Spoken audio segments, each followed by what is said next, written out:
तो स्टूडेंट्स, पिछले वीडियो में हमने सिंधु सभ्यता के 5 स्थलों के बारे में चर्चा की थी। अब हम छठे स्थल मीताथल के बारे में अध्ययन करेंगे। हरियाणा के भिवानी जिले में स्थित, जिसका उत्खनन 1968 ईस्वी में सूरजभान के द्वारा किया गया। यहाँ से प्राक हड़प्पा, हड़प्पा व परवर्ती हड़प्पा तीनों संस्कृतियों के चरण मिलते हैं। प्राप्त वस्तुओं में यहाँ ताम्र निर्मित कुल्हाड़ी विशेष उल्लेखनीय है। अगला स्थल है Kunal. Archaeological survey of India के निर्देशन में उत्खनित स्थल, जो हरियाणा के हिसार जिले में घग्गर नदी के घाटी क्षेत्र में स्थित है, यह प्राक हड़प्पा की दृष्टि से विशेष उल्लेखनीय है। यहाँ से उत्खनन में चांदी के 2 मुकुट मिले हैं, जो सिंधु सभ्यता से संबंधित एकमात्र साक्ष्य है। अर्थात चांदी के मुकुट हमें केवल कुणाल में ही प्राप्त होते हैं, सिंधु सभ्यता के अन्य स्थल से किसी भी स्थल से प्राप्त नहीं होते। अगला स्थल है देसलपुर। गुजरात के भुज क्षेत्र में भादरा नदी के तट पर स्थित है, जिसका उत्खनन पीपी पांड्या व एम.ए. धाके व के.वी. सुंदराजुनु द्वारा किया गया। यहाँ से गढ़े हुए पत्थरों से निर्मित दुर्ग के अवशेष प्राप्त हुए हैं। अगला स्थल है आलमगीरपुर। उत्तर प्रदेश के मेरठ जिले के हिन्नन नदी के बाएं तट पर स्थित, जिसका उत्खनन यज्ञदत्त शर्मा के द्वारा किया गया। यह सिंधु सभ्यता की पूर्वी सीमा का प्रतीक है व इसकी अंतिम स्थिति दर्शाता है। यहाँ से बुने हुए कपड़े के छापों के निशान प्राप्त होते हैं। अगला स्थल है रोजदी। गुजरात के सौराष्ट्र क्षेत्र में स्थित है, जहाँ से पूर्वी सिंधु, पूर्व सिंधु व परवर्ती सिंधु 3 संस्कृतियों के अवशेष मिले हैं। यहाँ से जो मृद भांड मिले हैं, उन पर चेस बोर्ड पैटर्न की तरह की रेखाएं व चेक पर डांट के निशान मिले हैं। परवर्ती सिंधु साक्ष्यों में छोटी छोटी मिट्टियों की प्यालियां भी मिली हैं, जिन पर ज्यामितीय चित्र हैं। अगला स्थल है लोथल। यह गुजरात का महत्वपूर्ण स्थल है, सिंधु सभ्यता का सबसे महत्वपूर्ण स्थल है। गुजरात के अहमदाबाद जिले में साबरमती व भोगवा नदी के मध्य, मुख्यतः भोगवा की ओर खंबात की खाड़ी के निकट सिंधु सभ्यता का उल्लेखनीय स्थल, जो व्यापार व शिल्प उद्योग की दृष्टि से सबसे उल्लेखनीय स्थल रहा था। उत्खनन 1954 से 56 के बीच एस.आर. राव ने किया। प्राप्त साक्ष्य में गोदीबाड़ा, युग्म शव, मकानों के प्रवेश द्वार, मुख्य मार्ग की ओर, पूर्व से पश्चिम की ओर कब्र का साक्ष्य, रंगाई के झुंड, चावल की भूसी, मनके बनाने के कारखाने, पूरा का पूरा हाथी दांत, लकड़ी के दरवाजे के प्रयोग के साक्ष्य,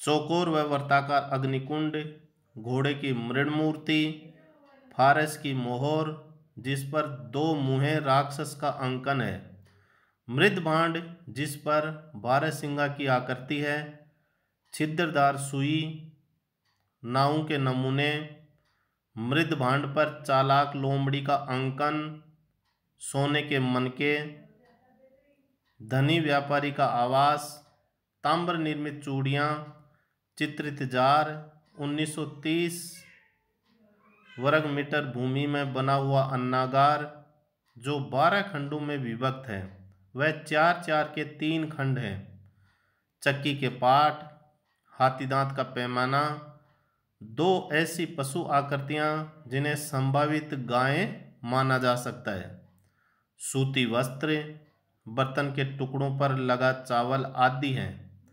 यहाँ से मम्मी का उदाहरण भी मिला है जो मिस्र के साथ संबंध का परिचायक है। लोथल में दुर्ग भाग व आवासीय नगर दोनों के अलग अलग टीले नहीं हैं। यहाँ के चित्रों में बतख के चित्र सर्वाधिक हैं। अब हम अगला स्थल रंगपुर के बारे में देखते हैं। गुजरात के झालावाड़ क्षेत्र में भाद्र नदी के तट पर स्थित, जिसका उत्खनन 1931 से 34 के मध्य माधव स्वरूप वत्स के निर्देशन में किया गया। यहाँ से प्राप्त साक्ष्यों में चावल की भूसी, प्राक हड़प्पा, हड़प्पा व परवर्ती हड़प्पा संस्कृति के साक्ष्य, बाजरा व ज्वार की खेती की संभावनाओं को पुष्ट करने वाले वनस्पति संबंधी साक्ष्य आदि ज्ञात हैं। यहाँ से कोई भी मातृ देवी की मूर्ति प्राप्त नहीं हुई। अगला स्थल है रोपड़। पंजाब में सतलज नदी घाटी में लुधियाना जिले में स्थित, जिसका उत्खनन 1953 से 56 के मध्य यगदत्त शर्मा के द्वारा किया गया। बाद में SS तलवार व RS बिष्ट ने भी इसका उत्खनन किया। यहाँ से 5 विभिन्न संस्कृतियों के अवशेष प्राप्त हुए। हड़प्पा संस्कृति, चित्रित धूसर मृदभांड संस्कृति, उत्तरी कृष्ण चमकीले मृदभांड संस्कृति, कुषाण गुप्त युग व मध्य युग। यहाँ से मानव कब्र के साथ कुत्ते की कब्र का भी साक्ष्य प्राप्त होता है। अगला स्थल है मांदा या मांडा। जम्बू से 28 किलोमीटर उत्तर पूर्व में चिनाब नदी के दाएं तट पर स्थित सिंधु सभ्यता का उत्तरी स्थल, जहां पूर्वी हड़प्पा, हड़प्पा व परवर्ती हड़प्पा तीनों संस्कृतियों के अवशेष मिले हैं। प्राप्त साक्ष्यों में दोहरी घुमाव वाली तांबे की सुई, मिट्टी का केक व मिट्टी के बर्तन यहाँ विशेष उल्लेखनीय हैं। अगला स्थल है कालीबंगा। राजस्थान के हनुमानगढ़ जिले में घग्गर नदी के दक्षिण तट पर स्थित सिंधु सभ्यता का उल्लेखनीय स्थल, जिसे पुरातत्वविदों द्वारा इस सभ्यता की तीसरी राजधानी के रूप में स्वीकार किया गया है। अमलानंद घोष ने इसके आसपास अन्य विभिन्न स्थलों की ओर भी ध्यान आकर्षित किया, परंतु अभी तक उत्खनन नहीं हुआ है। सिंधु सभ्यता के साथ साथ यह सिंधु पूर्वी सभ्यता संस्कृति का भी महत्वपूर्ण स्थल है, जहां से किलेबंदी युक्त बस्ती मिली है।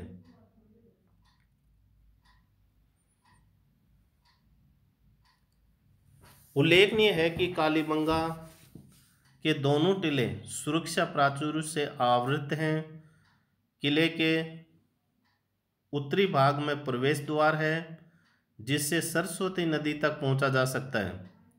उपलब्ध अन्य साक्ष्यों में जूते हुए खेतों के निशान, जो एकमात्र हमें कालीबंगा से ही प्राप्त होते हैं, पक्की मिट्टी के खिलौने, विभिन्न मवेशियों की अस्थियां, आंगन युक्त कमरों के मकान, भूमि के ऊपर तथा नीचे तंदूर, पक्की मिट्टी तथा तांबे की चूड़ियाँ, हल्के रत्न, तांबे के मनके, सरसों, जला हुआ चावल, अलंकृत ईंटों से निर्मित फर्श जो केवल कालीबंगा में मिलता है, लकड़ी की नाली, बर्तन के टुकड़ों पर छापों के निशान, चित्रित व अचित्रित 6 प्रकार के मृदभांड आदि यहाँ से प्राप्त हुए।